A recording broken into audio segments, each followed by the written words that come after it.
All right. Good afternoon. So we're going to be having another possibly 2.5 hours together. So maybe we can do a little break in between and do like a 5-minute, 10-minute water break or whatever type of break, and we will be then trying to complete. Let me take you back and finish the chart that we began in our previous presentation a little earlier, so we can get the whole idea together. And yes, I see it. I am so sorry. And see it, and I'm closer than you are, and look at you, huh? Yeah. First of all, I like to correct myself. It's supposed to be a number 7 here. Supposed to be then alluding to the 7 weeks, which is the first portion of the 70 weeks. So now we are looking into how the angel was breaking the whole time in 3 main pieces. And then each one of those pieces had a specific purpose. The first one, we were looking into the restoration period, getting the temple services, sacrifices, offerings, everything restored. Israel back in a good relationship with the Lord, and then having 62 weeks in which they will be now fulfilling what their role was, spreading the word, getting ready for the arrival of the Messiah. But as the Lord was already intending this type of program for Israel, obviously the devil had his own agenda within the great controversy. And so this is where these kingdoms, the Persian, the Greeks, and the Romans come in, and each one will make a contribution to somehow intercepting, somehow affecting God's intention for Israel. Now, Jesus, as I mentioned to you, was aware that Daniel's prophecy had to come to an end. And this is why in Mark chapter 1, at the beginning of his ministry, he refers to it as the time is fulfilled. And then in Matthew 24, he refers to the destruction of Jerusalem as being specified by Daniel. So now we have all of this together. So the question is, why is it that God would want Daniel first to understand this 70-week time before he's able to get the whole 2,300 days? Why? Because remember, in Daniel 8, verse 14, he's clearly told that God will not begin taking care of business with the little horn until 2,300 evenings and mornings will be fulfilled. So it is over here, this point right here, when God will begin taking care of business with the previous powers. So why wouldn't God then send Gabriel to explain this? Why would God have to send Gabriel to explain this early time? Yes.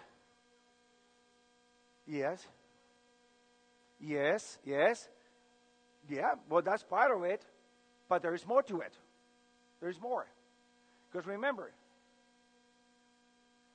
yes. What was supposed to happen here? According to Daniel, chapter 8, verse 14, the sanctuary was supposed to be cleansed, right?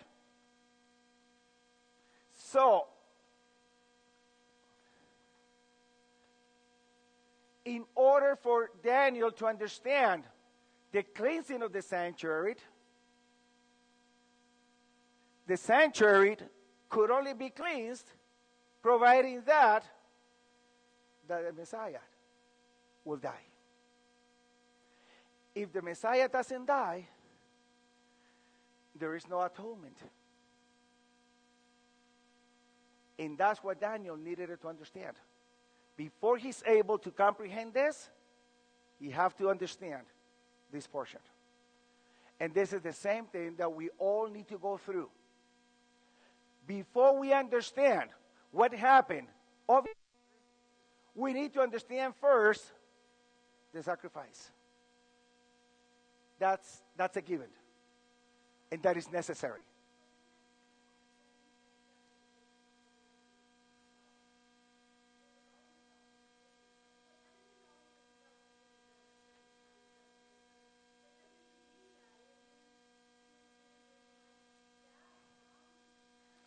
Well, it is possible that Jesus just used up the same number to illustrate Peter the necessity of forgiving. But this period here was more than just forgiving. This period was about the shedding of the blood of the Messiah. Why was that significant? Why was it significant?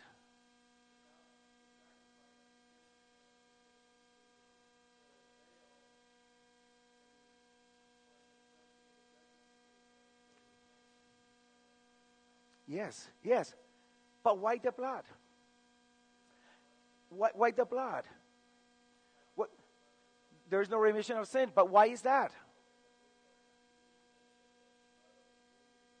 Yeah, they could not make any atonement for anything.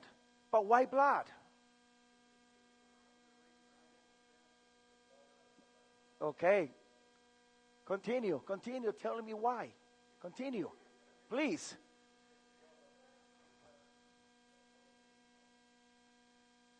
Let me take you back all the way to the beginning of history, so we can understand why blood was so important. Okay? When you go back to the Garden of Eden, and this is my little tree, okay? There in Eden, and if you read Genesis chapter 2, 16 and 17, God clearly told Adam, you may eat from any tree that is there in the garden, except for one, which is the tree of knowledge of good and evil. And then verse 17 is very key. The day you eat from it, you will surely die. Okay? Now, you need to understand that verse 17 clearly, because God is not telling Adam, you will die morally. You will die spiritually. You will die physically, of age or whatever. God is clearly telling Adam, the day you eat, that day you will drop dead. So there in Genesis 2, 16, 17, for the first time, Adam is placed in a position to make a decision, which decision will determine eternal destiny. Obey and live.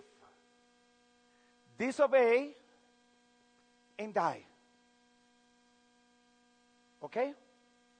So, if they obey, no problem. Things will continue. It's good. But if they disobey, somebody have to pay for it. And the blood of the disobedient will be the one paying for it. Right? So that's what it's saying. So now, when we go to Genesis 3, what happened in Genesis 3? Do we see disobedience? Of course, they disobeyed, but they didn't drop dead. What happened? Why didn't they die? Then we read in Genesis 3:21, God clothed them with aprons made out of skin. Where did that come from? So there was a sacrifice, which means with that sacrifice that somebody took their place. Somebody paid for their disobedience. Okay? So it is from that moment on that blood was to cover them. And that blood was going to be coming from the provision God was going to be making. It was the Messiah. Okay? So it is blood, the one that was supposed to cover. If the individual follows the Lord's principles, the blood of the Lord will cover him. If the individual doesn't follow God's principles, his own blood will cover for him. Are you following? Isn't that what happened in Egypt at the time of the Exodus? Those who believed and accepted and stained their doors with the blood of the Passover lamb, the angel came and passed over. But those who didn't do that, what happened? Their blood then paid for their disobedience. Are you following? So this is what we have as the foundation for salvation. Blood was there only to ensure that there will be no separation from God on a permanent basis. Because this 2:17 was about being separated permanently. You disobey, you die permanently. So now, how is it that the devil tried to interject and confuse things around? In the Old Testament, you will see Israel struggling with Balaam. I'm sorry, not Balaam, Baal. Why Baal? And why is it that the devil managed to bring the faith and the religion of Baal into Israel? To the point that Israel never gave up on God. Israel didn't become pagan. All that Israel did was accepted the faith of Baal and then brought in the faith of Yahweh and created a syncretism, and a whole new religion arose from that mixing. Are you following? Where do we see that in the Bible? Remember that in the days of Ahab, king of Israel, the description in 1 Kings chapter 16 is that he had done the worst of all the kings before him, so much that he had allowed his wife Jezebel to bring in Baal into Israel. And now Elijah at Mount Carmel invited the children of Israel to come around him before the great showdown between him and the prophets of Baal. And what was Elijah's challenge to the people of Israel at Mount Carmel? Until when you stop limping from one side to the other. If God is Lord, follow him. If Baal, go after him. But stop this business of Baal and Yahweh. You have to select one of the two. That's clearly telling you they have not given up completely on Yahweh. What they have done, they have incorporated other elements into their faith, and that's the confusion that was being created in Israel. Now, why was that confusion so easy? to the point that even the Israelites did not discern it. They did not discern it. They just thought it was good. What made it so easy for them? And always remember, the devil doesn't know much because he's evil. He knows so much because he's been around for so long. Okay? What is it that he did? He knew he didn't have to remove the faith in Yahweh completely. All that he knew was, if he brings in another concept that they're going to be able to see and not feel threatened about, and they're going to merge it into their current faith, then things will be easy. And that's exactly what he did. What is the difference in Old Testament times between the faith of Yahweh and the faith of Baal? What is the difference? If you study both religions of both faiths, both required a sacrifice. The Lord required a sacrifice. Baal required a sacrifice. So the children of Israel are confronted, and they're saying, well, this one is about sacrifice, this one is about sacrifice, so what's wrong if I go to this place from time to time? Yahweh required blood.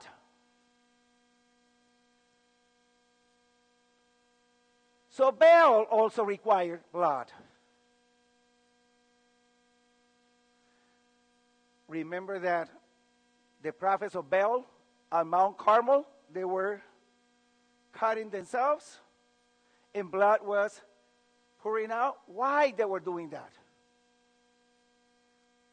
Because somehow through that blood, they were hoping that Baal will be motivated to do the miracle that they were asking for.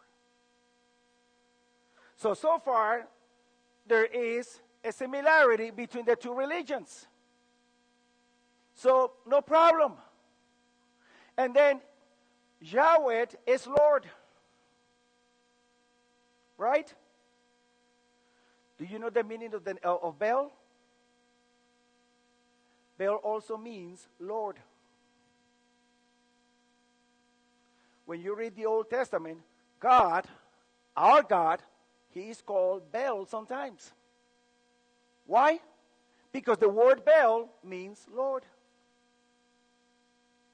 So the Israelites are saying, Yahweh is Lord, Baal is Lord, he requires sacrifice, this one requires sacrifice, this one asks for blood, this one wants blood. What's the difference? What's the problem? And all of a sudden, you're looking at the devil jumping, I got him, I got him, I got him, because of the similarities. Are you following? Now, where was the distinction between those two?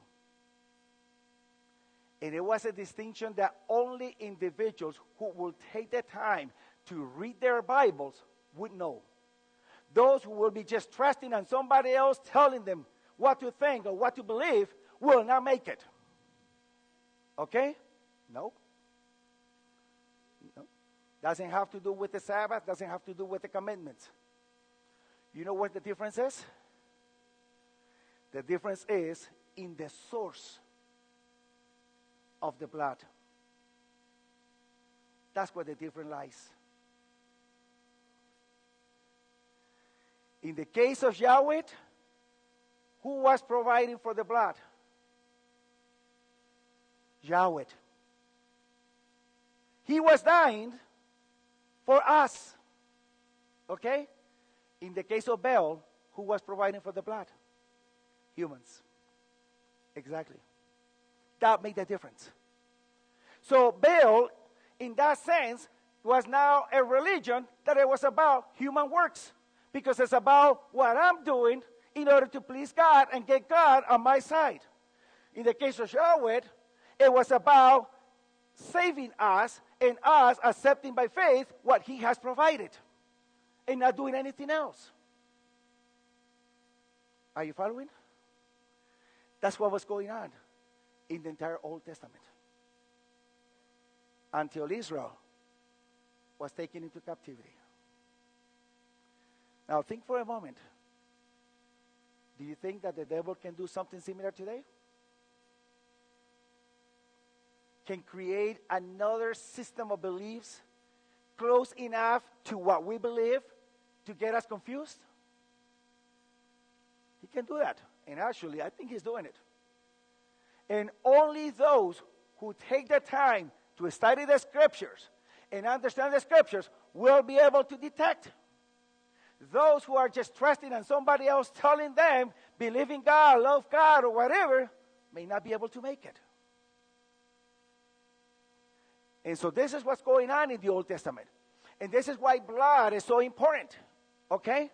Because now it is either accepting what God has provided by faith or wanting to be my own provider and use my own blood to be saved.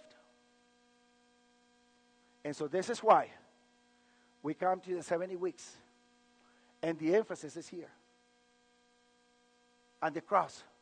Why? Because the cross was going to be making provision for what was said and what was done back in Genesis. And it's all based on the blood of the Lamb. Now, if the Lamb dies on the cross, then guess what? We don't have to worry about permanent separation because he has made provision. Now, does that guarantee that we will make it? No. And allow me to say it one more time. This is where our brothers, our evangelical and Protestant brothers, fell short of understanding the whole plan of redemption. Because for them, everything stops at the cross. And there's nothing more beyond the cross. And it is correct, there is nothing more from our side. There is nothing I can do that can be added to the cross. Nothing. He made all the provision. I must accept it by faith, and that's it. And it was only done out of grace, and that's it. But beyond the cross, there is one more divine step that needs to take place in order for this to be fully completed. Jesus died, and when he was hanging on the cross, he was experiencing that permanent separation when he said, my God, why have you forsaken me? He experienced that separation from the Father so that you and I don't have to experience it. But that did not end the whole conflict or the whole process. Because now comes the end of the 2300 days. And when you take from AD 34, which is the end of the first 490 years or 70 weeks, and you calculate it within the 2300, we have 1810 years left, which will take us all the way to 1844. Now, what happens in 1844?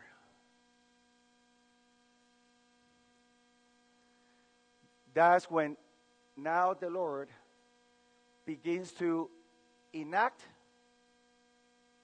what was dramatized once a year on the earthly sanctuary, and that was called the Date of Atonement.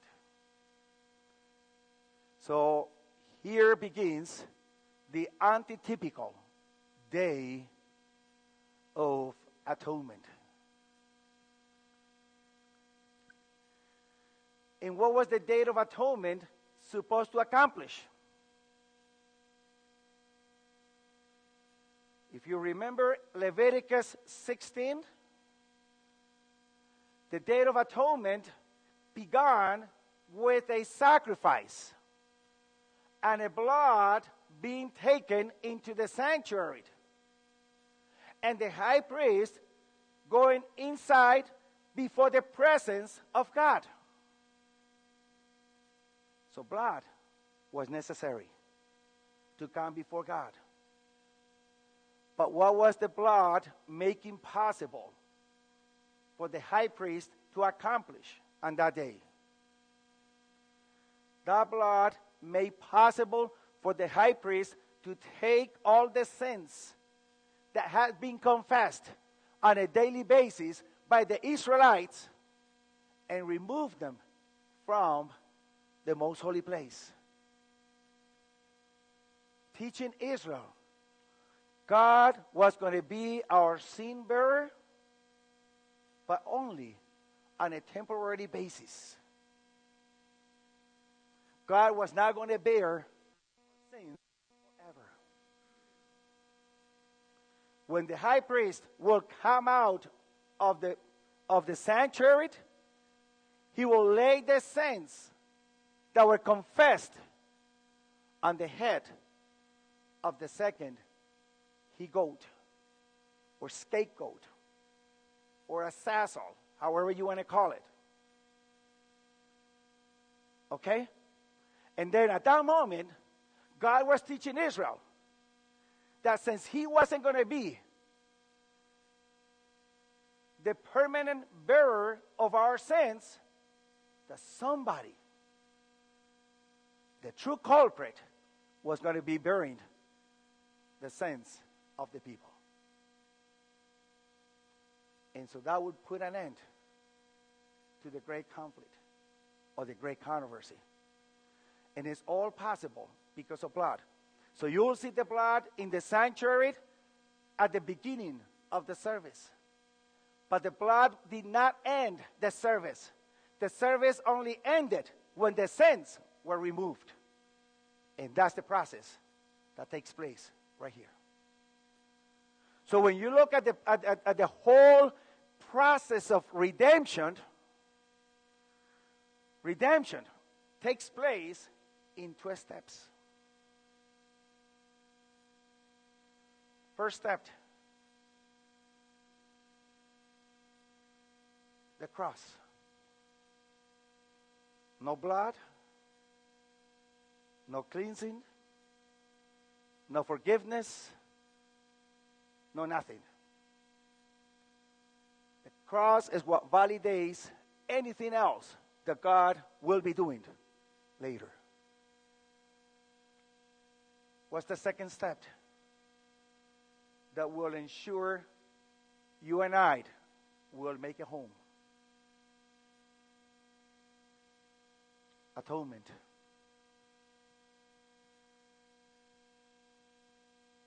When you and I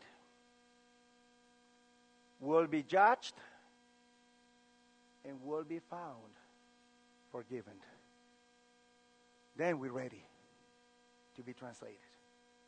Not before. This is the reason why Jesus came, ascended up to heaven, and we're still on planet Earth. It hasn't ended yet because this process is still going, still moving. Is this clear so far? I want you to know one thing. And for my dear brothers and sisters who are watching me through the network, the social network platforms, I want you to know, I am not in any way diminishing the value of the cross. I am not in any way undermining the value of the cross. It is crucial. It is pivotal. It is paramount. So I'm not putting it down. All I'm saying is, this is the first step in order to get us back to a good relationship with God. This is why Jesus, if you read carefully, or as I tell my students in the classroom, if you read insightfully the Gospel, chapter 14, verses 1, 2, and 3, which I'm sure most of you may know by heart or may even recognize, where Jesus clearly says, you believe in God, also believe in me. In my Father's house, there are many mansions. Otherwise, I would have told you so. Now, after that, he makes two promises. Which is the first promise? I will go and prepare a place for you. And if I go and do that, then the second promise is, I will come back and I will take you to myself so that you can be where I'm at. Those are the two promises. And the Christian church, us included, has done very well in proclaiming and explaining the second promise at the expense of the first promise. Because most Christians believe and proclaim that Jesus comes for the second time, right? We all believe that, and we all teach it. But how many know what does the work of preparing a place mean? What does it entail? How many people know that? Not very many. Not very many. What does it mean? The work of preparing a place is precisely that ministry in the heavenly sanctuary, preparing us so that when he returns, his reward is with him to reward everyone according to their works. That doesn't happen at the second coming. That process happens after 1844. This is why 1844 is so crucial. And this is why Daniel needed to get this clarification. Before he's able to understand cleansing, he first needs to know that the Messiah must come. And it is the same thing that we must know today. There is no atonement without sacrifice. And the sacrifice validates the atonement. Please. Mm-hmm.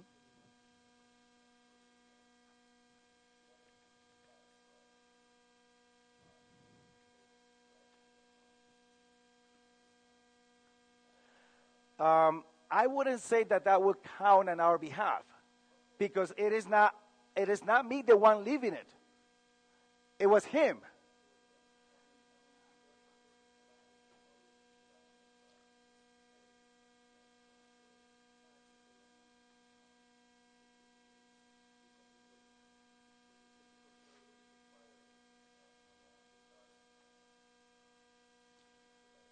Mm-hmm. Yes. Mhm.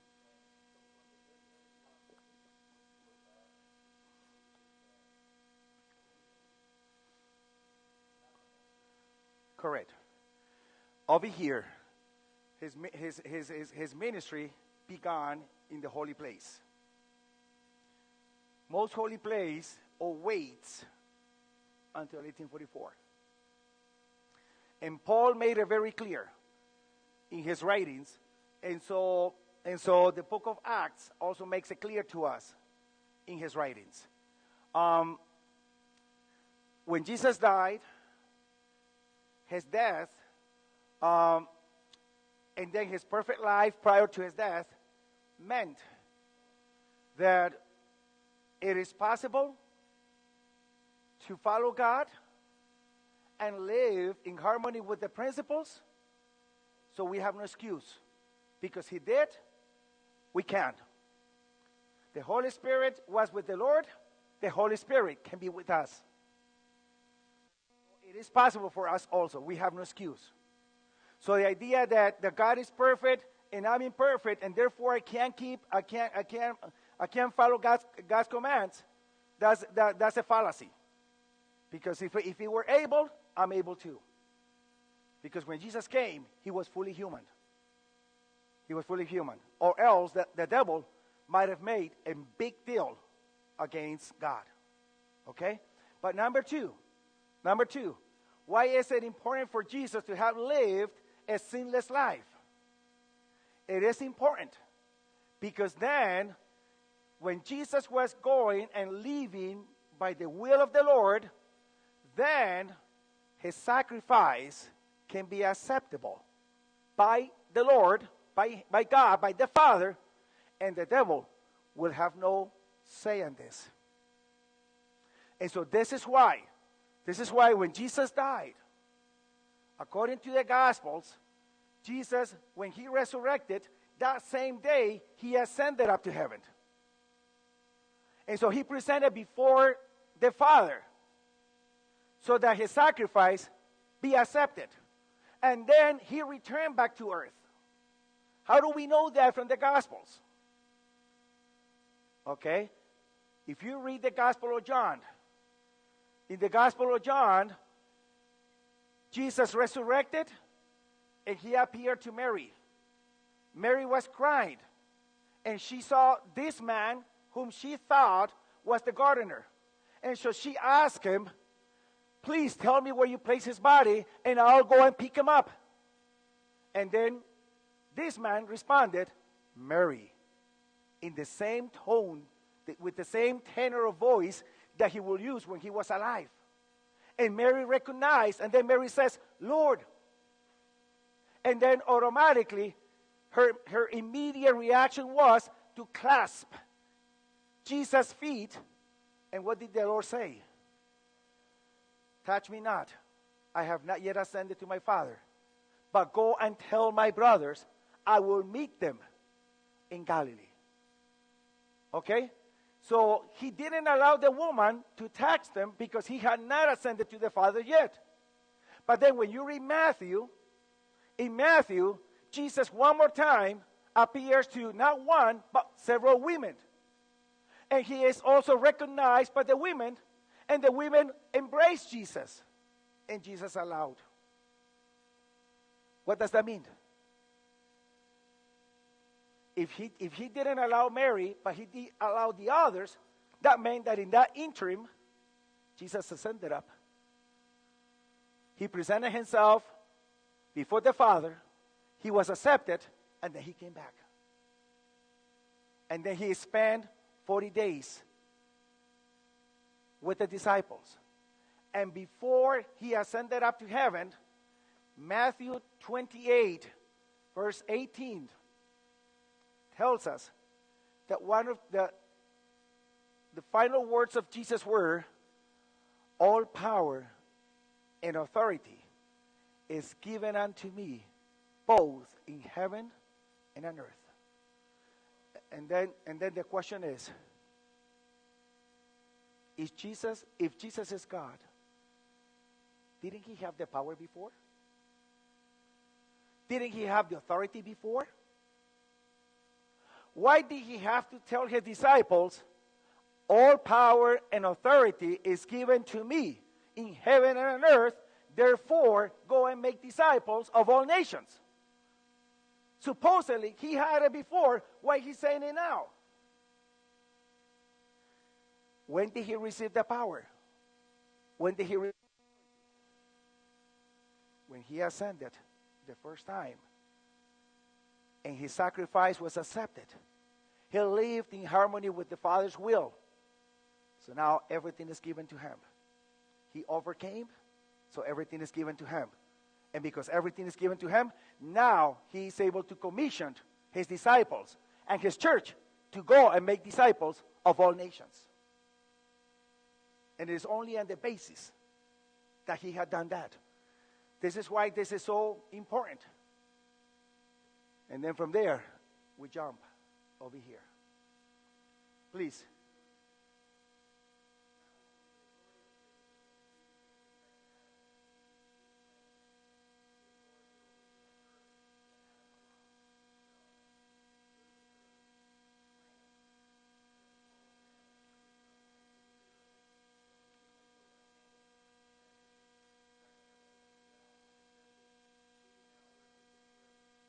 Mm-hmm.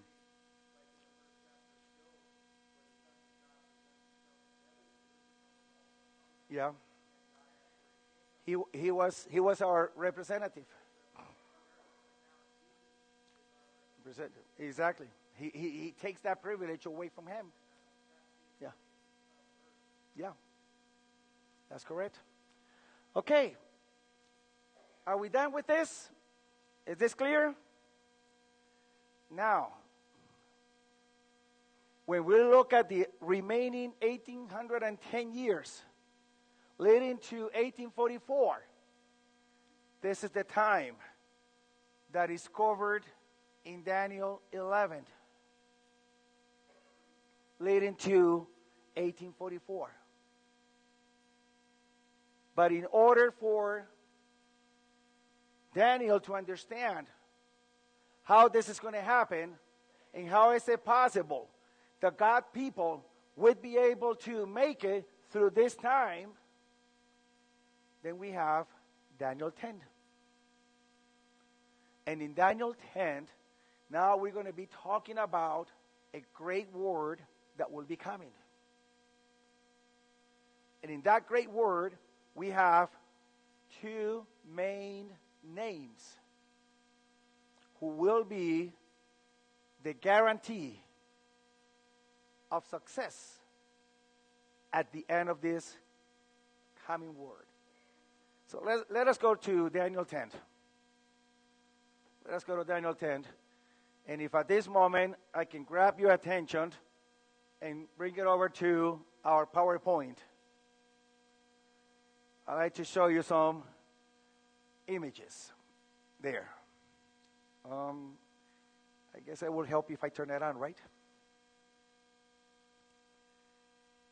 Okay, well, there we go. Now it moves. Okay. So now, in Daniel 10, we begin with the mention of a new king, a Persian king, Cyrus, known in history as Cyrus II, king of Persia. And this Cyrus II was having a co-regency with Darius the Mede. Co-regency means that the two were reigning at the same time. And the only difference is Darius was in charge of all the territory of Babylon.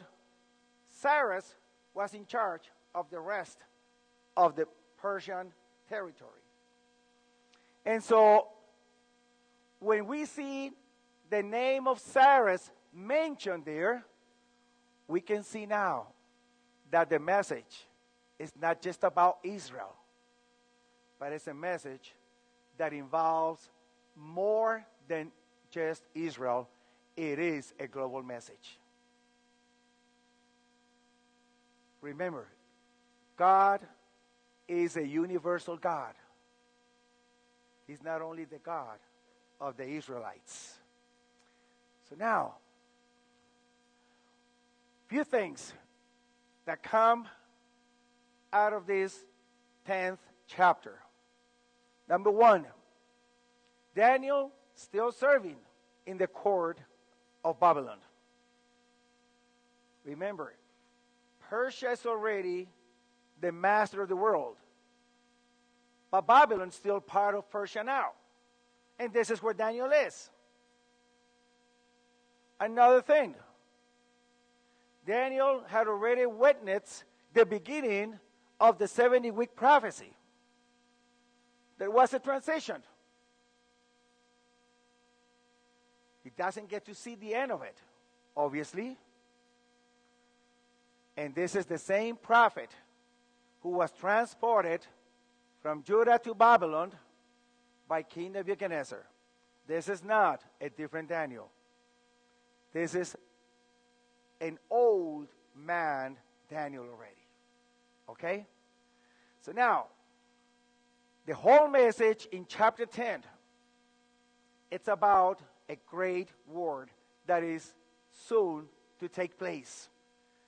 And trying to understand this conflict in Daniel 10 will create in the prophet, in Daniel, again, another difficult moment for his health, to the point that he mourns, and he also does some fasting, okay?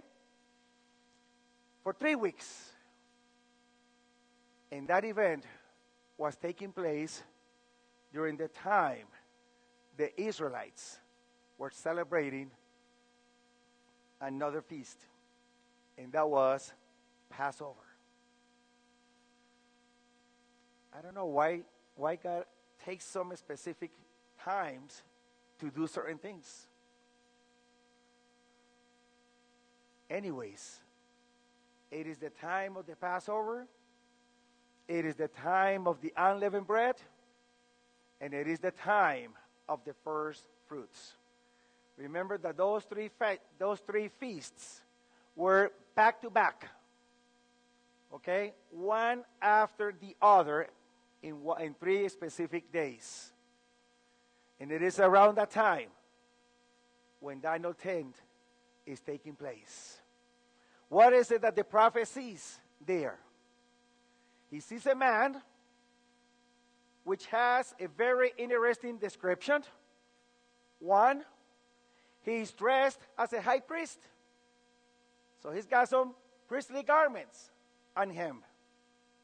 2, his body has also an interesting reflection. Looks like beryl. 3, his face was lightning like the sun. Oops, excuse me. Let me come back. His eyes were like torches of fire. His arms and feet were like burnished bronze. And then his voice sounded like a multitude. What a description. Have you read this description, not before, but after? That's given to us in Revelation 1.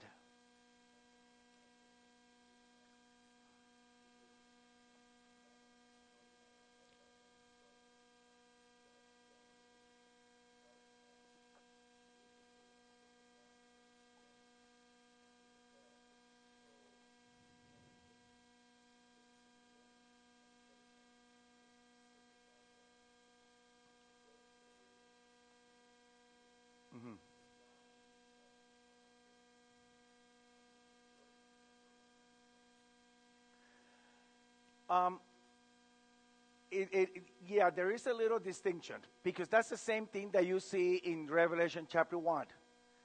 The time that John sees Jesus, he doesn't have the breastplate, and he doesn't have the 2 stones on his shoulders. the Tumim and the, yeah, I forgot the other name. I'm sorry? Yeah, okay. The Urim and the Tumim, the two stones, which were characteristic on the Date of Atonement. So over here, obviously, it's not a time of atonement. Why not? Because when this was done, what feast was being celebrated? Passover, unleavened bread, first fruits. And this was around second half of March, first half of April, equivalent to our time. And atonement would have to be down in the fall. So it's not the time for the atonement. But Jesus is presenting himself just the way he's supposed to be performing later on. And so, according to Ezekiel, and you got some references there, that very same or similar appearance is given in Ezekiel chapter 1, verse 28, and I'm giving you additional references, which helps us see that the man that Daniel is looking at is not just a regular human being, is not just a regular angel, it is the Lord himself. That's the same one John is able to see in Revelation. So now, Daniel is looking at him, and Daniel loses his strength. And then he is recovered again, and then Gabriel comes back. And Gabriel now is facing a conflict. And who is the conflict with? When you read Daniel 10, verse 13, now the conflict is with the prince of Persia. Chapter 10, verse 13. But the prince of the kingdom of Persia withstood me 120 days. But lo, Michael, one of the chief princes, came to help me, and I remained there with the king of Persia. Can you pay attention to the language that is employed in verse 13? Notice, Gabriel is coming to perform a work with the king of Persia. But someone withstood Gabriel to the point that Gabriel could not defeat that someone. Which means that that someone was stronger than Gabriel. Are you following? Could that prince of Persia be a human being? No. No human being could be stronger than an angel, much less Gabriel. So this prince of Persia had to be Satan himself. And if that is Satan himself, then that teaches me another thing. If Gabriel was not able to defeat Satan, who are we to try it? Who are we to try it? Let's not play with the devil. Let's not play with him. He really means business. He really means business. Okay? So now, who came to the rescue of Gabriel? Then we have Michael. Michael defeated the prince of Persia, and as a result, Gabriel is able to stand or stay with the king of Persia. Now, notice the distinction. And allow me to erase here for just a moment.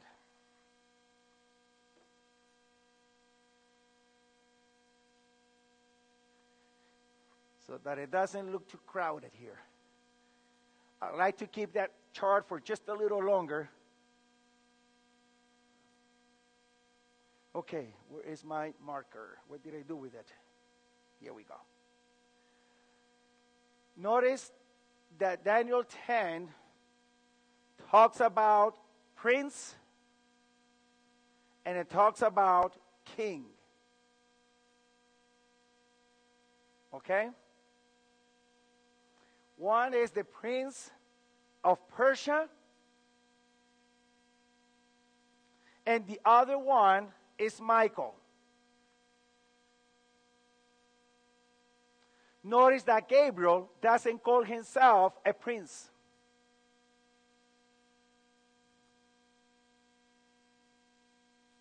And the king of Persia is the human king.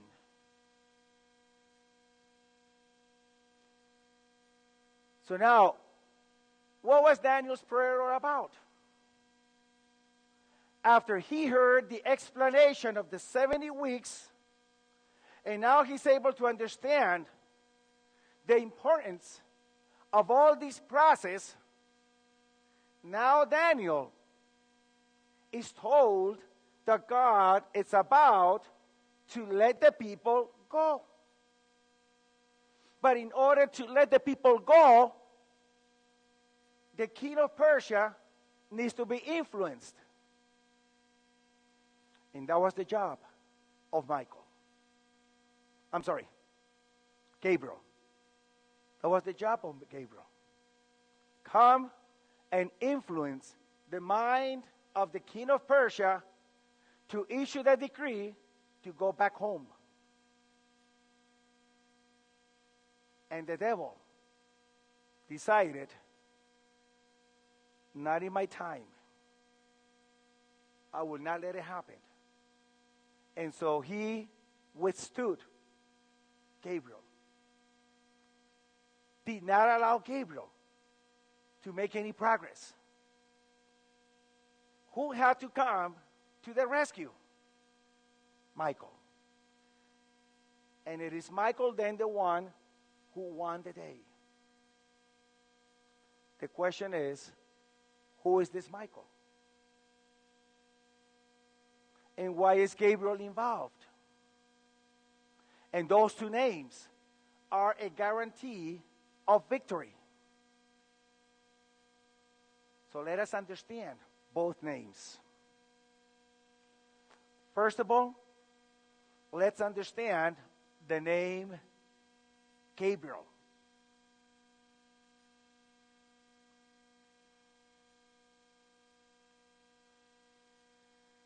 Let us understand the name Gabriel. It's a combination of two words. Well, yeah, let's do it two words. Let's not get too complex. The first part, this one here, means strength.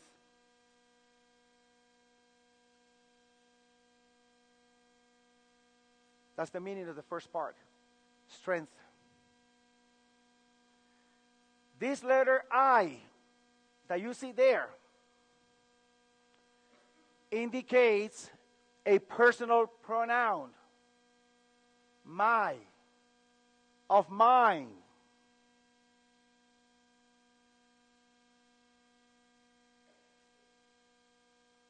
EL means, yes, sir. I'm sorry?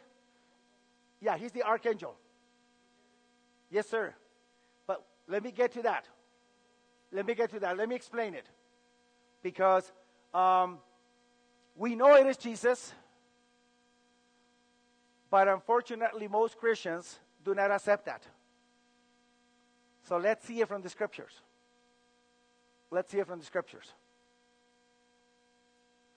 El means God.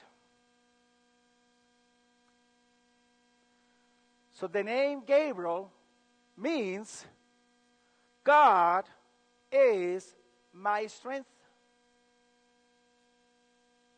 or strength of God. However you want to call the translation, that's what Gabriel is. So in other words, each time you see Gabriel involved, you see the strength of God involved.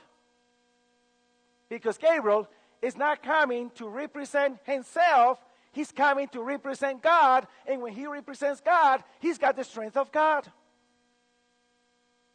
Just like when we go and we represent God before the community through Bible studies or some other activities, are we representing ourselves?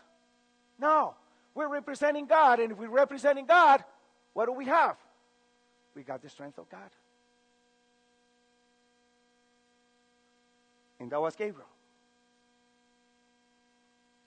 But unfortunately,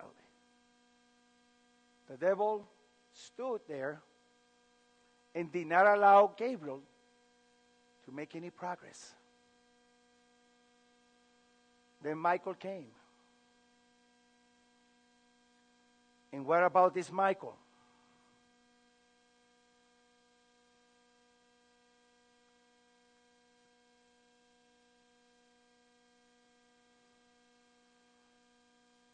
What about this Michael?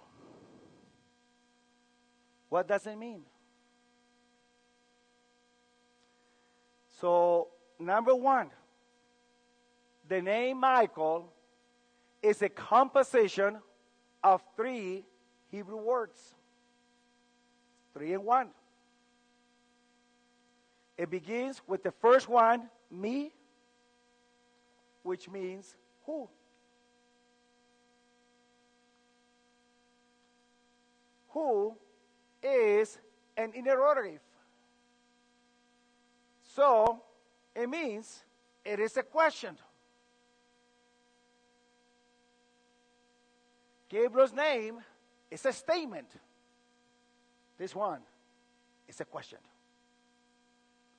And questions represent challenges. Second part, like. But this is not like I like it. But this is like comparison or comparing.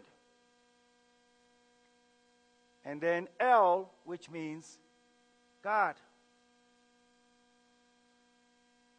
In Hebrew names, the verb to be is implied. So this is why over here you translate only strength, my God. God is my strength. Is implied. Who like God, who is like God, is implied in the Hebrew names.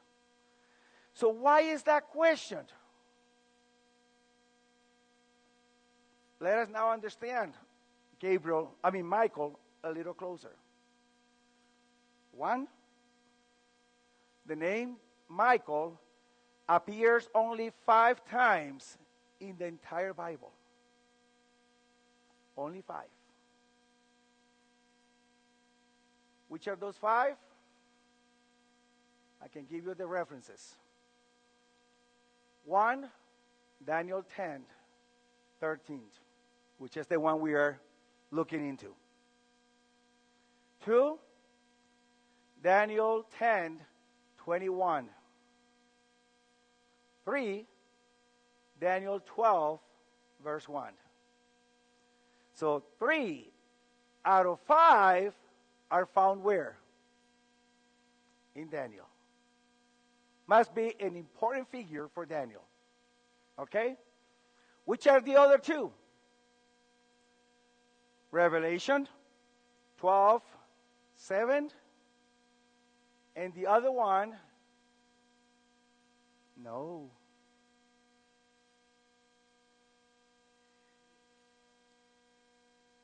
Book of, a little letter, 1 page, Jude. The letter of Jude, verse 9. It's only 1 chapter, so we just say verse 9. Okay? Those 5 places are the only ones where Michael is mentioned. Okay? So keep that in mind. I'll do that for a reasonable charge. How is that? Just teasing. Daniel 10, 13.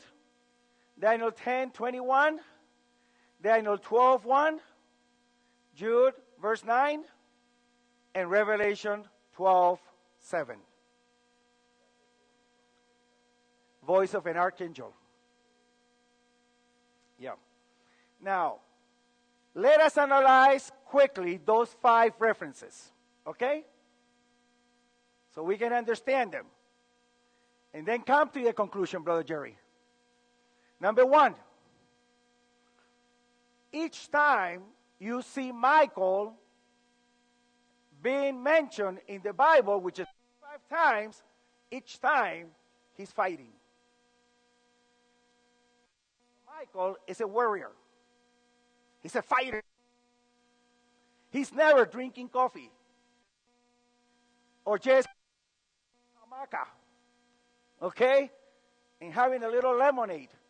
He's always engaged in a fight. And the only one he fights is the devil.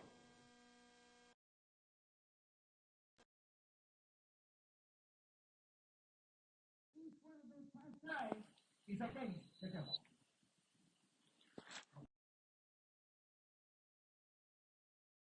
Lives. And that is, Michael defeats the devil each time he's mentioned. He's the only one able to defeat the devil, because even Gabriel couldn't. Michael is the only one. So he's got to be some powerful being, not just anyone.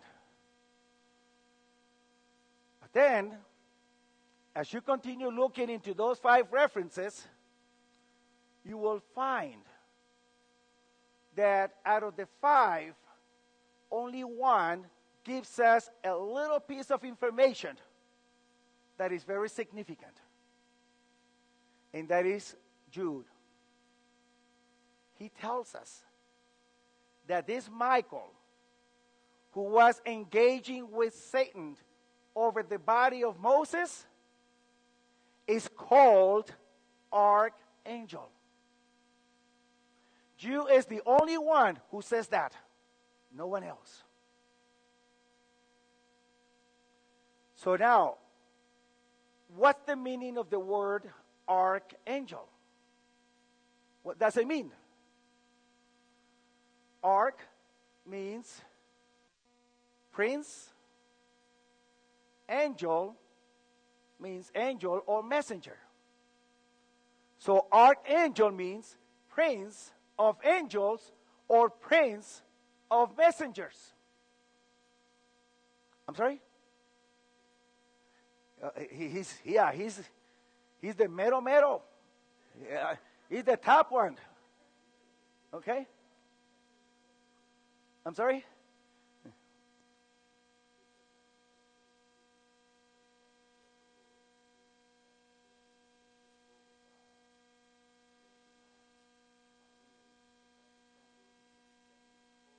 Mm-hmm. Yes. Yes. And that is the angel of the Lord. Mm-hmm. Yeah. But here's one that will make your life a lot easier. It's the one found in the book of Joshua. Chapter 5. Exactly. Joshua, the day before he will begin the process of conquering Jericho, he separated himself from the camp. Maybe he went to pray, maybe he went to meditate. Who knows? We're not really told clearly. And while he was separated, someone appeared to him. And he pulled out his sword. And he asked, "Are you for us or are you against us?" What was the answer? Neither one, but I am what? Actually, better translation, Prince of the host of heaven. Yes, yeah, I know. This is why I say better translation. Yeah.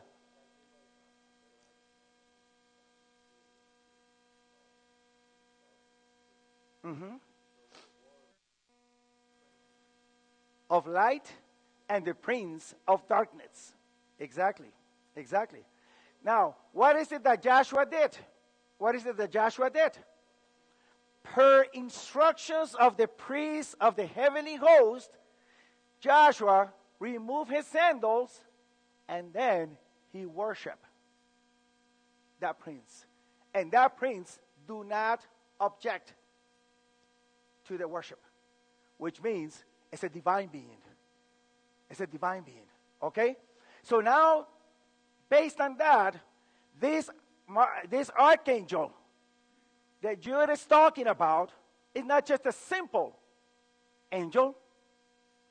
It's God himself. It's a divine being. But the question is, which one? Because we got the Father, we got the Son, and we got the Holy Spirit. Which one of the three? Our great super theologian fixes it for us. Paul, 1 Thessalonians, chapter 4, verse 16. When Jesus comes for the second time, he's going to come with the loud trumpet of God and the voice of an archangel. So now, Paul tells us that archangel, that Michael, is Jesus himself. Brother Jerry. Okay, good. So now,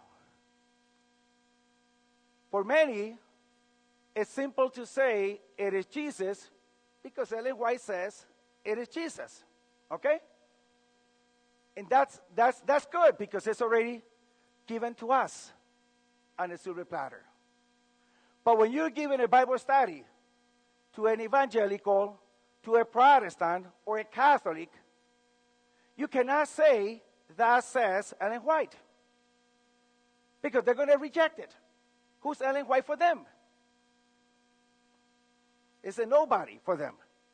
So you have to use common ground, the Scriptures. You have to show it from the Scriptures. It is Jesus. This is why I take you through this process, so you can see our theology. And let me say it, knowing that I will be heard through the social network. Our theology, Seventh-day Adventist theology, is biblical. It's not Ellen White's theology. It's biblical. Ellen White only takes what's being given to her to help us gain greater understanding of the Scriptures. But our theology is not based on the writings of Ellen White. It's based on the Scriptures. Because even Ellen White refers back to Moses, refers back to the prophets, refers back to the apostles, refers back to Jesus. This is what makes Ellen White a great theologian. But many people out there classified Adventists as a cult or as a sect because they think our theology is based on Ellen White. Because they hear many Adventists saying, Ellen White, Ellen White, Ellen White, Ellen White. And not much Paul, not much Jesus, not much others. And so we need to let them know that our theology is biblical. And all that Ellen White has done is take us from the lesser to the greater light. Take us back to the scriptures. She hasn't done any more than that.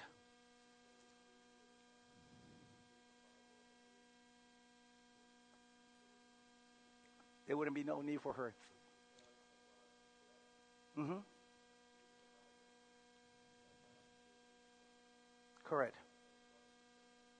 Yes. And I can tell you a little bit about that, historically speaking, because it's part of this time.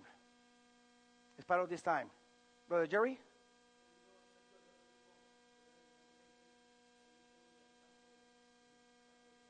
Yes. Mm-hmm.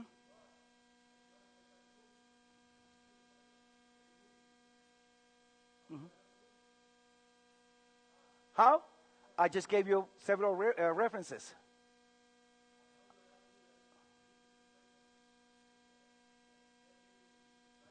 Mm-hmm. Yeah. I just walk you through the process.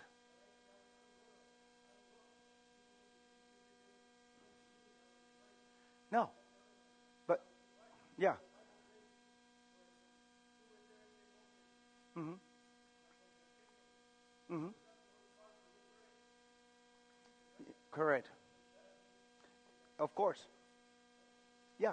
Of course. Yeah. Yeah. I mean, those are some of the other reasons that you can also cite, besides the ones that I had mentioned. Why is it that she calls herself a lesser light leading us to a greater light? What's happening around this time?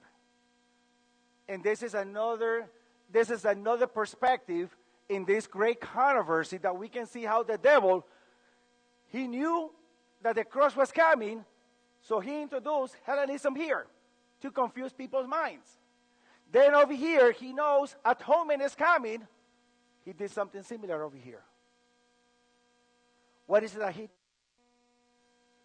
we have up until the 1500s, we only have one Christian church in the entire world. And that was the Catholic Church. But the Catholic Church deviated from the scriptures. So now in the 1500s, we got a new movement. So now we have Protestantism. And now the Protestants were returning people back to the scriptures. Sola Scriptura. If it's only shown, if it's only proven in the scriptures, then I will recant, says Luther. And that was the honeymoon of the Protestants during the late 1500s, early 1600s. But towards the middle of the 1600s, with the advent of the modern era, now Protestants started to move away from what was known to be the sola scriptura principle. So now Protestants consider the Bible another source about God, but it's not the only way to know about God. So the Bible was okay, but it was not it, as it was for Luther and the early reformers. And that went on until the 1800s. In the 1800s, we have a Protestant movement that knows more about other things except the Bible. And when individuals will go to the different theological seminaries to study to be pastors, they were using more philosophy than Bible. And you're going to read about that in Ellen White's writings. She makes reference to that. And this is why when she was talking about establishing our own college, it was so that our students, our future pastors, We study not philosophy, but real theology. That was the reason. Hold on, let me finish. I'll get your question in a moment. So what happens in the 1800s? Middle to late 1800s. What happened? Protestants became what was known back in those days as too liberal, and now a new movement branched out from Protestantism. That new movement is called evangelicalism or evangelicals. So Protestants and evangelicals are not the same. They're different. Many of us would think that they're the same, but they're not. They're different. Protestants, till this day, they still hold on to the idea that the Bible is okay, but it's another book. Evangelicals are saying the Bible is God's revealed word. But unfortunately, they kept some of the Protestant principles. And so now, Christianity is subdivided between Catholics, Protestants, and evangelicals. And even within evangelicals, we also have nowadays what is known as the non-denominational congregations, which are evangelicals, but they don't associate or affiliate to any religious body. They are independent among themselves. So the church is subdivided, or the Christian faith is subdivided. This is why Ellen White, around this time, is saying, let me take you back to the greater light. Because unfortunately, they have forgotten the light. And this was all leading towards 1844, the great disappointment. Why is it that William Miller was eventually rejected? Those who follow Millerism were also rejected, even thrown out of their congregations. Because Protestants were not accepting what Miller was proclaiming. The same thing that over here, Pharisees, Sadducees were not accepting what Jesus was proclaiming. Okay? So now we see a divided church. And so as we move forward to the coming of the Lord for the second time, how is the church going to be? Is it going to be united? No. The church is going to be divided. And this divided religious or Christian faith is going to be opposing now the seed of the woman. The ones who have the commandments of God and have the faith of Jesus. And some will be saying, how is the church is going to be divided and opposing that way? That's incorrect. But that's not difficult to see it. In Jesus' days, Judaism was subdivided. You got Pharisees, you got Sadducees, you got Herodians, you got Essenes. You got a bunch of individuals, and they were separated, but united in one common idea against Jesus. In the time of the end, they're going to remain separate, but they're going to be united in one common goal, and that is against the remnant of God. So that's what we have in front of us. Question, and then a question there. Mm-hmm. Yeah.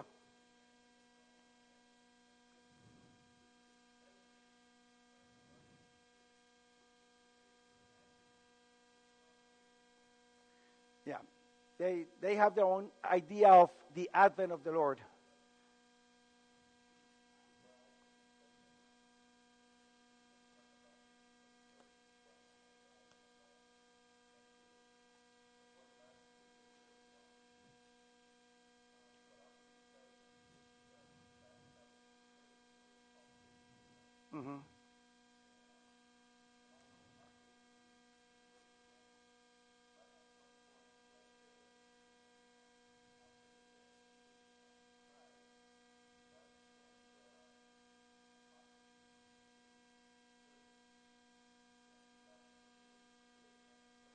No, not in AD 31.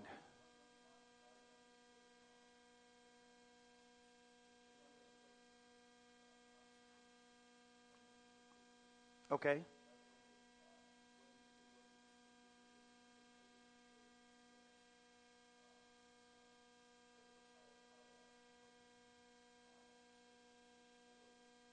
No, Thyatira, let me see.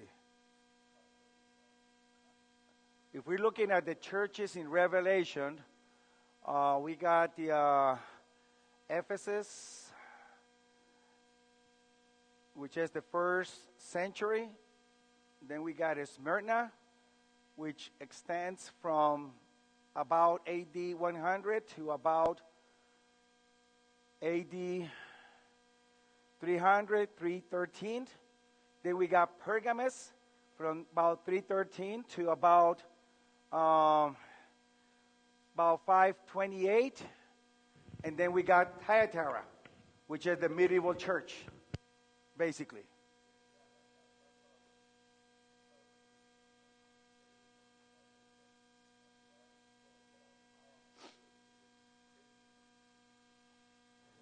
The book of Acts, right? Yeah. Initially, the church was called Christian because they were proclaiming Christ. Yeah. But the name Catholic was adopted centuries later as the church became more worldwide. Oh, okay. Just wanted to clarify Yeah. that because that would you would, and then if you can explain what happened in 1844, the rise of the three. This is the way I heard it. Okay. But I wanted to see if you can give us insight. What happened in 1844? What arise around that same area? You mean events in the world? No, as far as denominations and like the Jehovah Witness, and then the strain knocking and stuff like. If you can expand on that. What was going on around that time? Yeah, so kind of events that happened in the world. Let me, before I get to that, let me say this. I think I alluded to it a little earlier, but never got to explain it.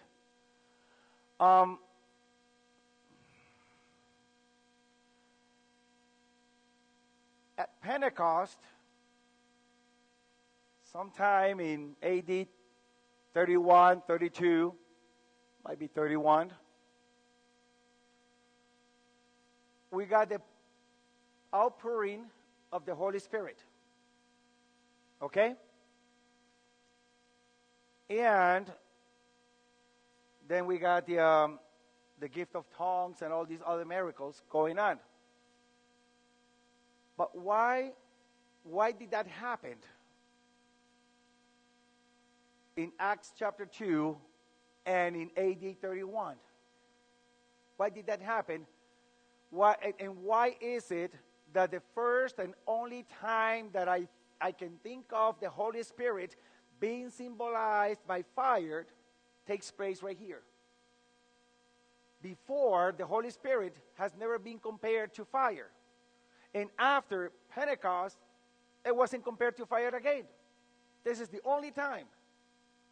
Now, I stand to be corrected if you can see something else in the scriptures. But as far as I remember, this is the only time. Why? Because now, with this event, what the Lord is trying to teach the church is that something is beginning in heaven.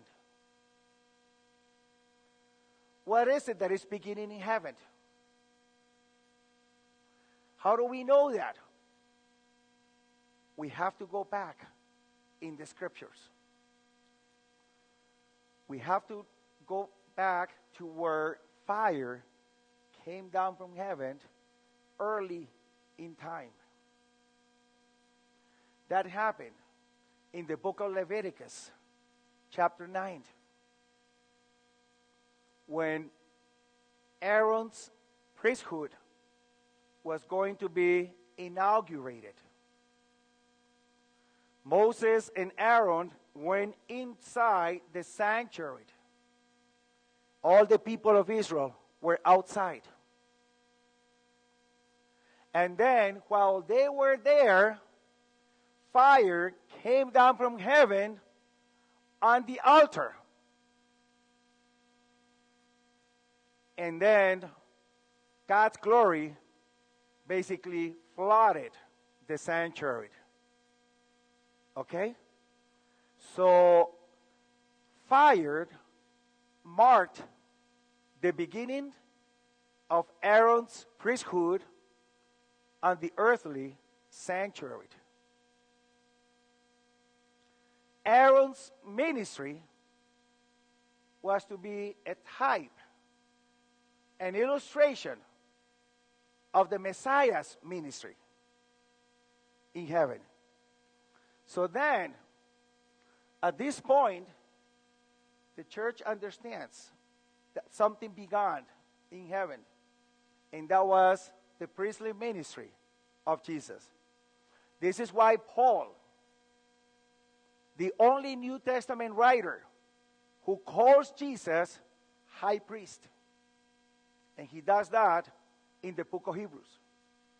We have no high priest who cannot sympathize with us, but tempted in all things, yet without sin. Paul is the only one who calls Jesus high priest. No one else does it. In light of this. Okay? So now, with this in mind, the church goes forward with the power of the Lord to proclaim the gospel. And then the church moves into the Middle Ages.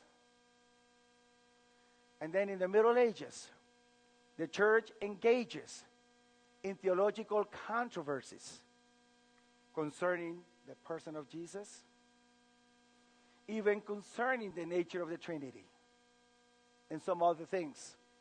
And the church forgets about this early power. So it goes through the Middle Ages until we get to the 1500s, when the Lord brings up again a people to bring back again the scriptures. And that is the Protestant movement. But the Protestant movement, unfortunately, did not advance with the progress that God wanted it to give. And so, the devil, knowing that the Date of Atonement is coming, and that the second phase of Jesus' priestly ministry that has started here is now going to take over here, what is it that the devil does?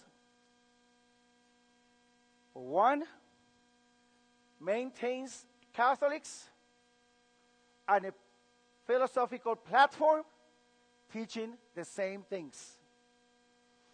Protestants go back to their philosophical roots within Catholicism, so they become also philosophers.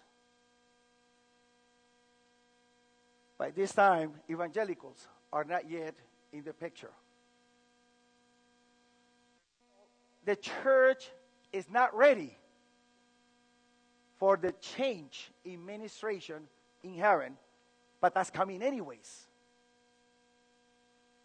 What is it that the devil does?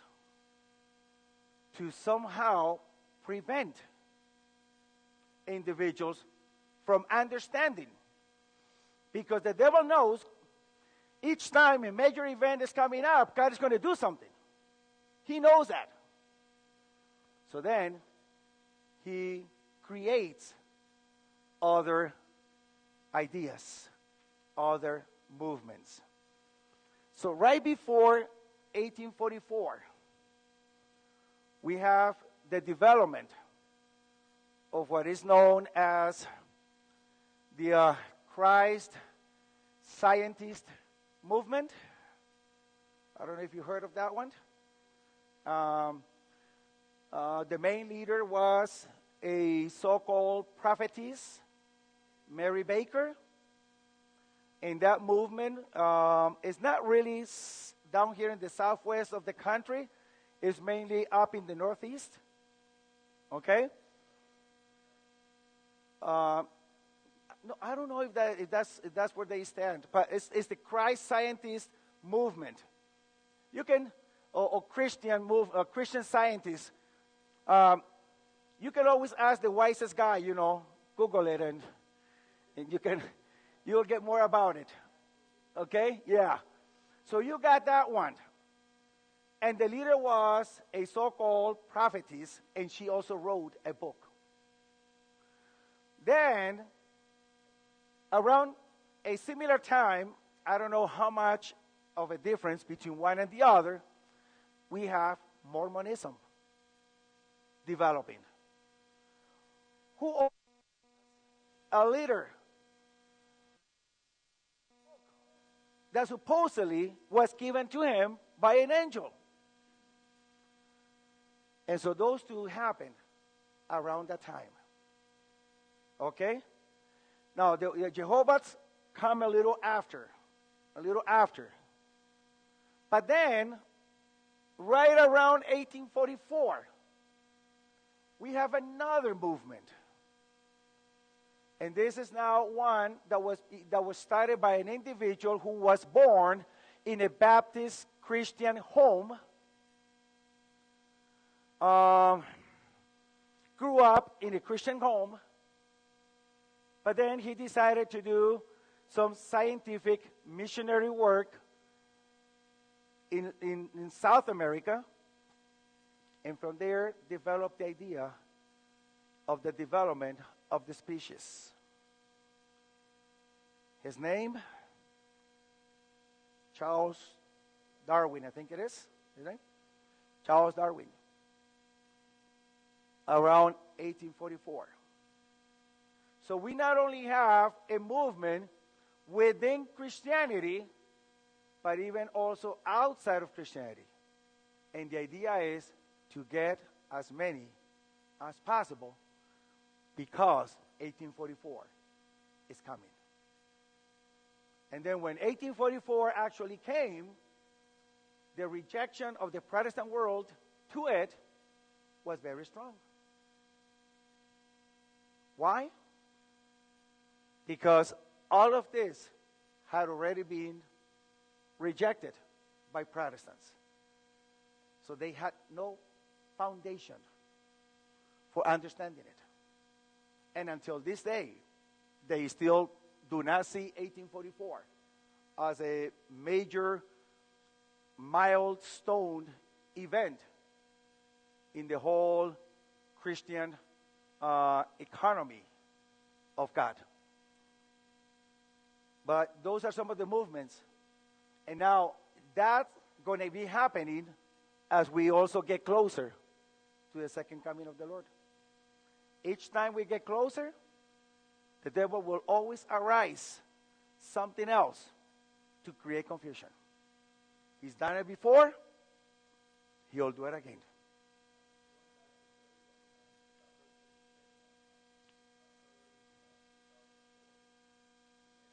You made a presentation on the Holy Spirit. See how good memory I have. So I remember I learned and I studied it. When Jesus ascended to heaven, that's when the Holy Spirit descended. I was just a little, not confused, but in the year, my understanding is when Jesus ascended to heaven in Acts 1, when, and I did read it in the Desire of Ages at the last chapter, when she quotes Psalms 24, where it says the doors of heaven will open, and then who is this king? And then it says that the two angels that was with him all his life, they had a compassion of the apostles, and they said, men of Galilee, what are you looking at? The same Jesus that arose, the same manner, he will come back. Mm-hmm. I was just asking because you said that he ascended and came back, right? Or I'm misconfusing, or maybe I misheard it. Just that question. Okay. There is, right after his resurrection, there is a special ascension, if you want to call it that way, of Jesus. Immediately after his resurrection, he ascended up to heaven.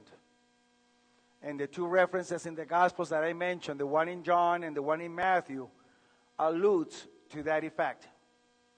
Then when he returned, then he went and he spent 40 days with the disciples. And then he ascended permanently to heaven. So there are two ascensions after the cross. The first one was to receive the stamp of approval by the Father. The second one was now ascension so that he can begin his priestly ministry in heaven on our behalf. And that's not only Revelation 5, it begins in Revelation 1. Because in Revelation 1, John sees him walking in the midst of the 7 branch candlesticks.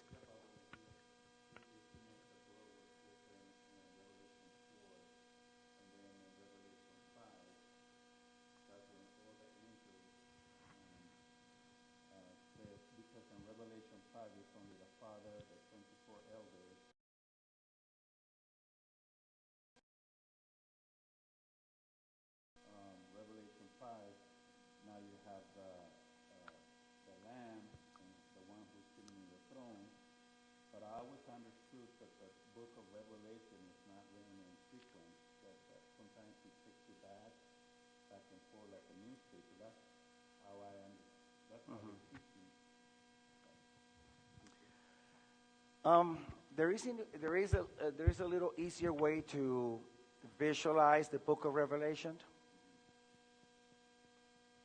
I'm just thinking in terms of time, looking at the clock, and it'll take us away from this. You can send me an email later.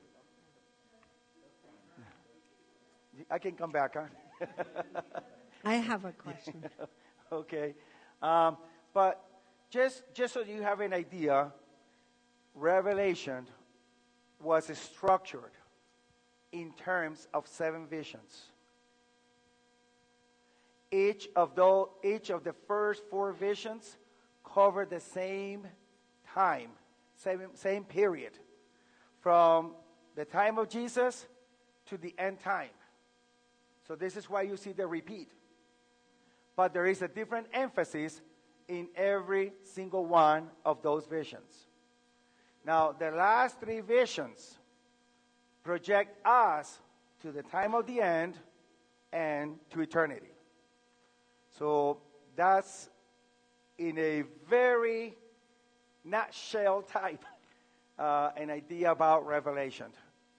But it'll take a little more for me to give you more explanation. Yeah. Okay. I think you I have one. Okay. Who has? Mine will probably be quick.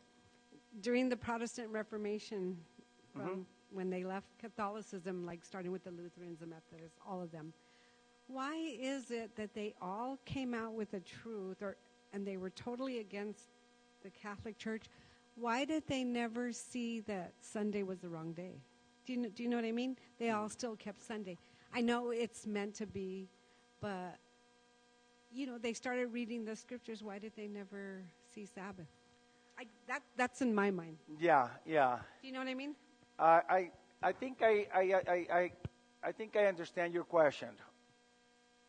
I don't know that I have a very precise answer to you, but notice one thing. In general, God's light is progressive. So it's not flooded all at once, so you can get the whole thing all at once. Up until the 1500s. And it seems like you don't like history? Oh. If you don't like history, tell me. I don't want to bore you to death. But in order to answer your question, I need to tell you a little bit about history.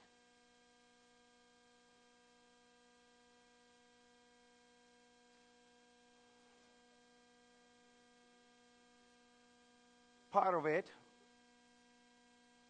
it, this is what happens in history. And once again, to me, I'm always looking at it from the perspective of great controversy. The devil working to somehow hinder people's understanding of the scriptures. Okay? After the end of the first century, we have a church that is without apostles. Okay? So, up until AD 70, we have a church that is predominantly Jewish. And most of the apostles are there. After AD 70, the church now spreads. With the destruction of the temple in Jerusalem, the church spreads, goes different other places. So now the church becomes predominantly Gentile. Okay? And the only apostle that is still alive is John. And John dies close to the end of the century. He wrote the gospel, his letters, and Revelation around AD 95, when he's very old. So it might have been, thank you. It might have been soon after that he passed away. Then what happens? The church that is predominantly Gentile, those who are getting converted and joining the ranks, now they are accepting Christ, but not giving up their philosophical ideas. And that's the main reason why John wrote towards the end of the century, because Gnosticism was creeping into the church. But after AD 100, the church kept growing, and the need for ministers to take care of the church grew also. And so now, what is known as catechetical schools are developed. What are those schools? Training places for the new ministers. And around the 200s, we have two individuals in Alexandria. The name of the first one, Clement. He's known as Clement of Alexandria. He established a catechetical school in Alexandria, and he began the interpretation of the scriptures in philosophical terms. Because Clement was not from Jewish upbringing, Clement was Gentile. But he didn't live to see his project completed. So now his pupil, his name, Origen, he picks up Clement's work, and he is able to complete the interpretation of the Bible in philosophical terms. What is the result of that? Now the Bible begins to be interpreted in terms of allegories. Whatever is up in your mind, if you think this green is because God loves you, then that's what it is. So it was everything up to people's imaginations. And so allegorism was the form or the methodology to interpret and explain the Bible throughout the Middle Ages. And this is why in the 1500s finally came the Protestant movement, rejecting that. But Luther was not the first one. Before Luther, we got some other individuals. We have Wycliffe, Tyndale, John Huss, okay, who were already telling the whole world, please, this is not the way to go. But the church was able to manage to remove them, kill them, until Luther came. And in as much as the church tried to eliminate Luther, God didn't allow it. So the church, up until the 1500s here, the church was basically totally immersed in darkness when it comes to the scriptures, because the scriptures were totally affected. Yeah. There was a lot of inventions, religious inventions on the part of the church. So the church was totally at a loss when it comes to the scriptures and the spirituality. So much that even Luther, having received a doctorate in divinity, did not know that the scriptures existed. Now, figure that one out. Okay? Figure that one out. He found his laptop. He found his laptop, the Bible in the laptop, chained to a little pulpit in a library in the university that he was teaching. Okay? That's how he discovered he was able to begin reading the scriptures. So the church was totally in darkness. And everything that was taught around this time, it was about how to be saved and how to please an angry God. So what was needed for the church at that moment was not the understanding whether Sunday or Saturday was the day. The number one thing is, how can I be saved? Is it by works or is it by faith? And that was Luther's job. When he came across Romans 1, verse 16 and 17. And the righteous one shall live by faith. So that was the beginning of the protest. Instead of salvation by works, it was supposed to be salvation by faith. And that thing began the whole gradual restoration of all the theology that was lost throughout the Middle Ages. So, for Protestants, the restoration of the day of worship was not a present truth at the moment. There were some other pressing truths that were more needed to be understood at that moment. And it was not until we come around and we bring our contribution. But see, the Sabbath is not the Adventist contribution. The Sabbath comes a little bit before Adventists. Actually, Adventists learn of the Sabbath from the Seventh-day Baptist. Rachel Oakes. Exactly. She's the one who introduced it. Okay?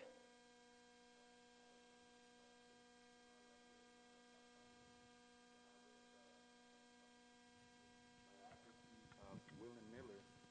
At the time of William Miller, they were not waiting for the second coming. So what he was doing is trying to prove that there was a second coming. And what I was reading about him is that his two favorite books was Daniel and Revelation. But if he would only had knowledge of Hebrew, the book of Hebrews, and Leviticus 16, he would, because he did the timeline, he did it correctly Yeah, the 47. problem was the event. Yeah, but it was the event that he was wrong, but he was trying to prove. And we as a Seventh-day Adventists, we recognize him as a reformer because they were waiting for, they thought it was going to be a millennium and then the second coming. And he said, no. It's the second coming of Jesus. Before the millennium. Is it? What did you call it? The what, I'm sorry? What did you call it? The Bratamist event? No, you said something. I did. What did I say? Shall we rewind and play back again the tape? I don't know right now, but I don't remember.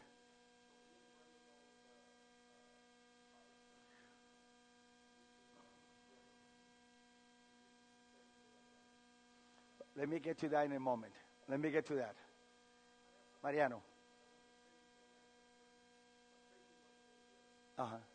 Oh, yeah. The two go together. Yeah, there is no, that you cannot separate. You cannot separate it. So, yeah, what was our contribution? What was our contribution to the Protestant Reformation? The way I see it, our contribution lies in the enhancing of the understanding of the Sabbath. For the Seventh-day Baptists, the Sabbath was just another commandment given by God that Jesus kept and the disciples also observed. And that was the end of it. Our pioneers, Joseph Smith. I'm sorry, not Joseph Smith. I'm sorry, Uriah Smith. Before I'm kicked out of here, not Joseph. That's a different character, okay? Yeah. Uriah Smith. He helps us see the Sabbath in light of the seal of God. And also as the one that will distinguish God's people from the rest of the world. It's a greater understanding of the Sabbath. Okay? But then the other contribution of the Adventist Church to Christian thinking was the sanctuary. The sanctuary up to this point was totally unknown. Adventists brought it up. And this is what has given us direction, a sense of mission, identity as a people. We forget about that, and we become like another church.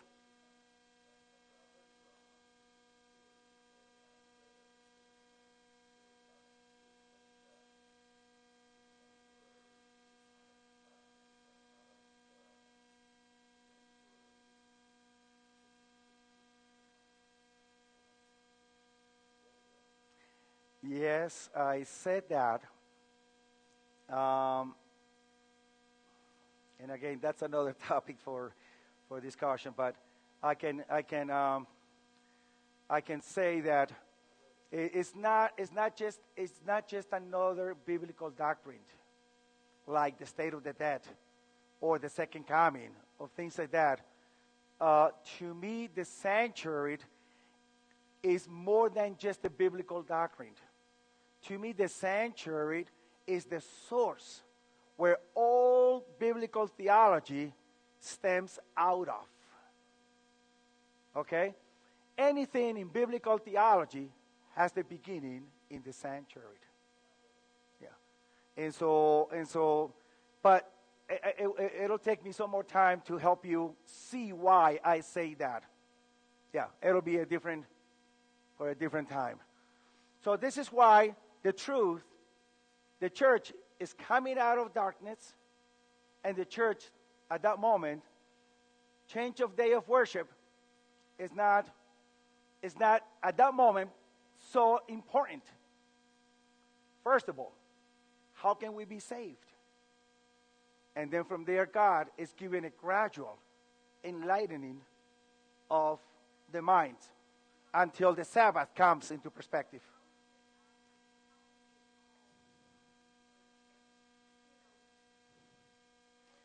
Yeah, that's not a problem.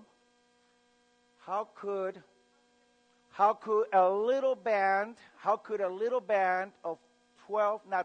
11 individuals be so right and the rest of the Jewish nation be so wrong when they had all the promises, all the covenants, and everything else? Same thing. Same thing.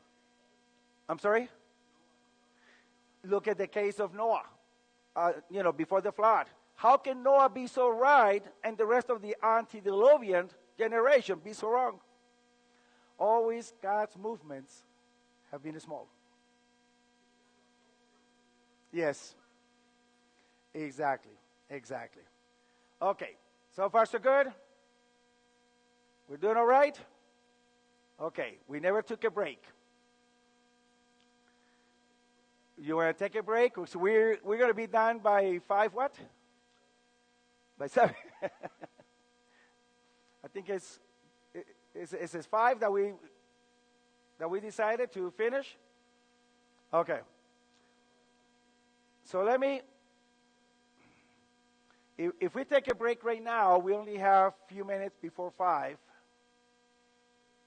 Should we finish it? Are you tired? You're good? Okay. Yeah, I mean, if you'd like to stand up a little bit, Brother Mariano has a question. Mm-hmm.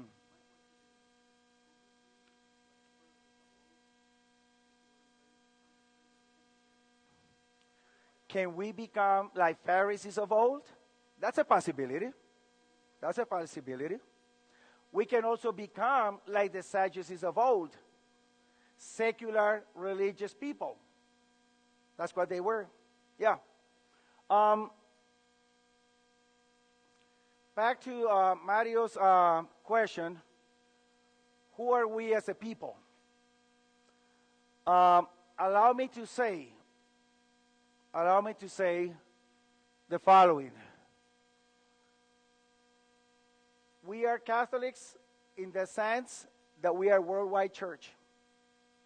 We're not just a North American church. We are worldwide. Correct. Or universal.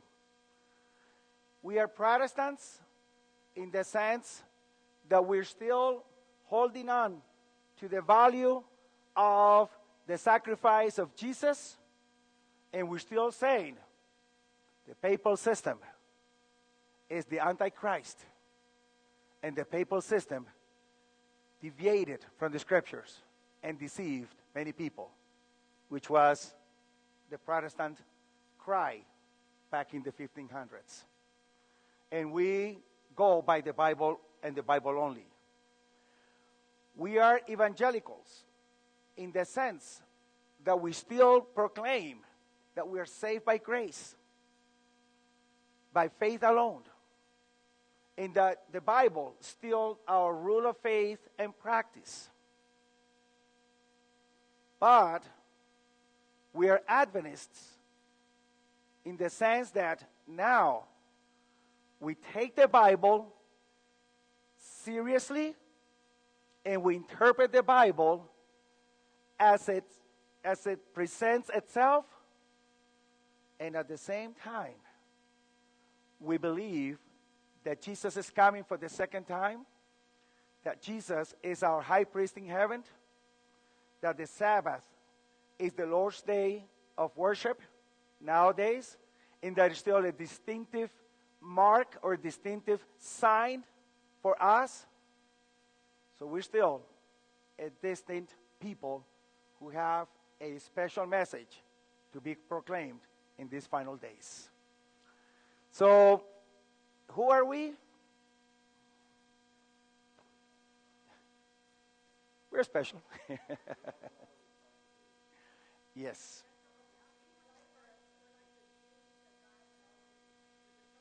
Yes. Yeah. But let's not sit content with that and not do anything, because that was the Jewish problem.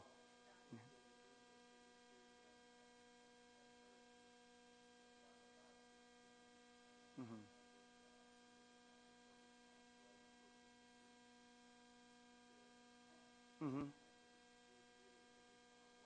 Mm-hmm. What have we done? Mm-hmm.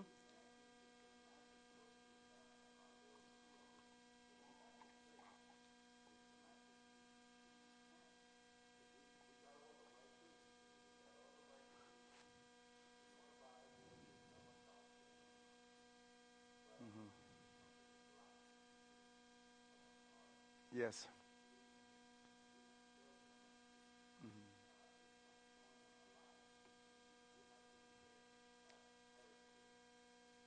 Well, we need to wake up again. Mm-hmm.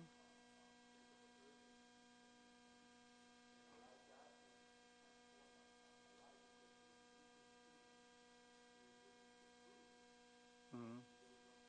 Correct.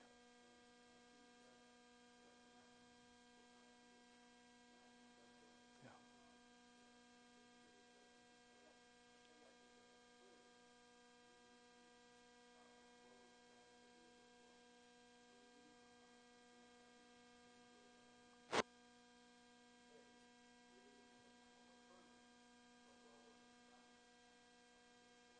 Mm-hmm.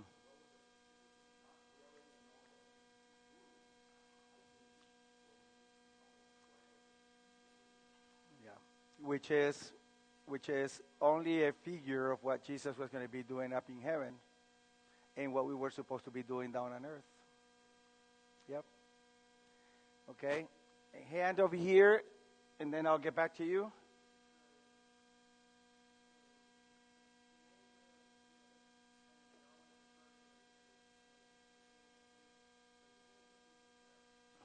Um, Rectifying or justifying the people.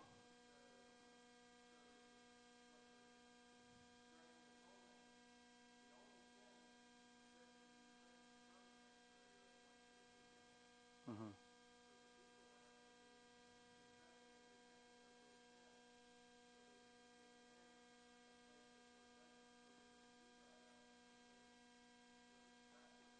Yeah.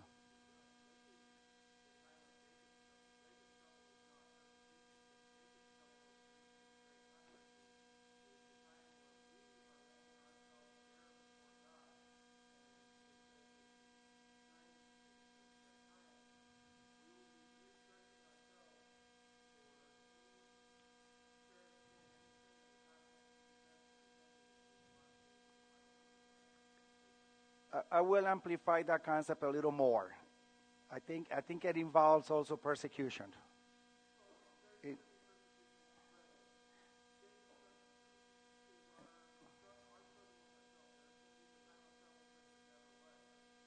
but and that's coming up in the future. It is not right now.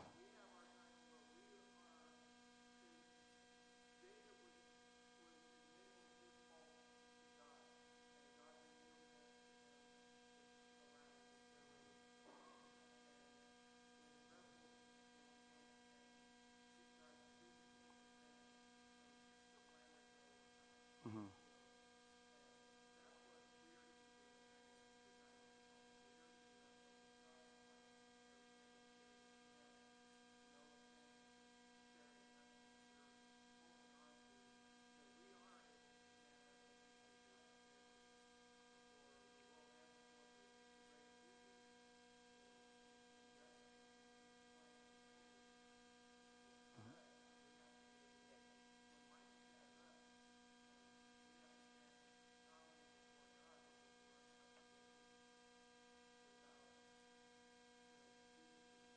Mm-hmm. Yeah. Yeah. Our confession time is now. It's not later. Hermana Priscilla, you have a question?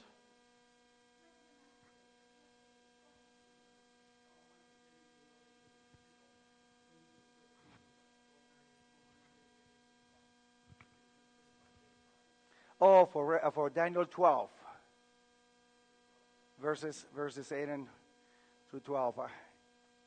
Pastor, I don't know. That I'm looking at time, and I don't know that that's going to be possible. But Pastor, yeah, one more question.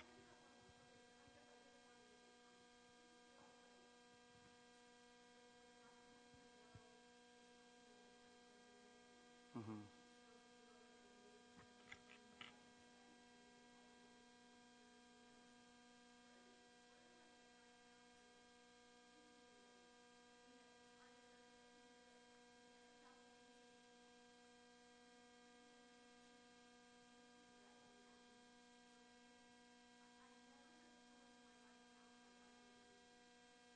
Mhm.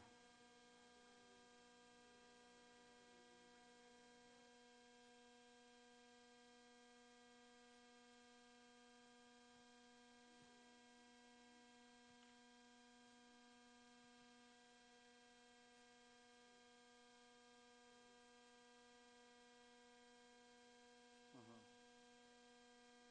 Mhm. Yeah.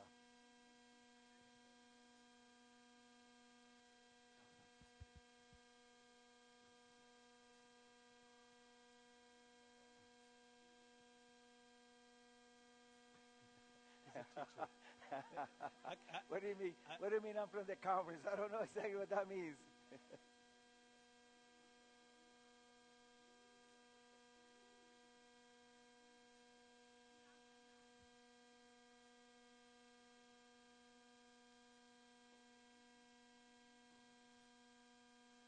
Mhm. and that's why we're doing this, and we appreciate Pastor Rico is coming. I mean, yeah, well, we got to worry about this church. That's one thing I learned is that we got to learn from this church, and it's going to be more to come.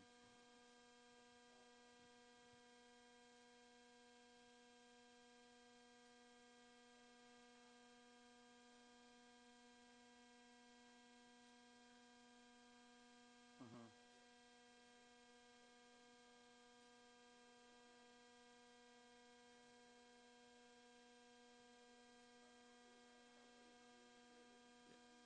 Yeah. Yeah. You know, all I can say to you is, um, I don't know why is it that it's not being spoken so much about. Obviously, different people have different focuses or different focus in the way they want to present the word. But I have decided in my ministry that there is a need, and that's the need that I want to talk about. And so I feel that this is something that is needed so much. And so whenever I am invited to talk about some of these topics, that's what I'm going to be doing. And this is why, and this is maybe one of the reasons. It is for me difficult to. Um, oh, I'm the only one, and at the same time, you know, it can be easily misunderstood. So this is why I have made a big effort. Whatever I say, it has to have a biblical backing, um, so that if any question arises, you have to wrestle with the scriptures, not with me. Yeah. So, but at least I am so glad. I am so glad, to be honest. I am so glad that I see a good group of people that are so desirous to know more, to dig in more into the scriptures and get more out of it. I've been in other places where they just want more, surface type of things. So, you know, I don't know. I don't know. I know that there is a need for us to wake up and do something more, but I don't know what would it take other than God's power to do that. She has she had her hand up, and then I'll get to Mariano. I think my question is, practices from the whole Bible, the Old and the New, because a lot of them, Well, we like they only intertwine the Old and New. they only Are we focus the on the only New ones? Testament. They kind of like, what other religion besides the Seventh-day Adventists study the whole Bible? Front to back, and Yeah, we go from- it all depends. People will ask you, define, study the Bible. Because an evangelical can tell you, oh, we study the whole Bible. A Protestant may also say the same, oh, we study the whole Bible. So I will say, not necessarily study the whole Bible, but how the whole Bible is applied, is implemented. Because for the Protestant and evangelical world, the Old Testament was for the Jews. It's good to study some stories, to read some stories, and to learn some good ideas. But as a way of showing a revelation, that was for the Jews. What really matters to us is the New Testament. That's what the Protestants and evangelicals will be telling you. So in the sense that both the Old and the New Testament are God's revealed message that is still binding us today, I think Adventists are the only ones right now, Yes. as far as I can tell.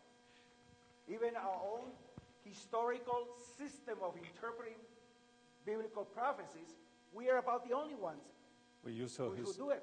we use history, historical, and what was the other one? A method of self-interpretation. Allow the Bible. Allowing the Bible to interpret itself. But what we I use mean history, is yeah. the historical interpretation, meaning that the symbols are connected to historical events or historical entities or historical nations. And- we are the only ones who still hold on to that. Most other Christians don't do that anymore. And well, Pastor, we're going to have to come to an end, but Well, we got to thank you guys. Mariano had a question up, so No, I had a comment on Priscilla's like that with the last church. They didn't see I were asleep. yeah, we need to wake up. Yeah, Pastor, we thank you. Thank you for coming, and My pleasure. appreciate it. I know you could have been anywhere else, but you decided to be here.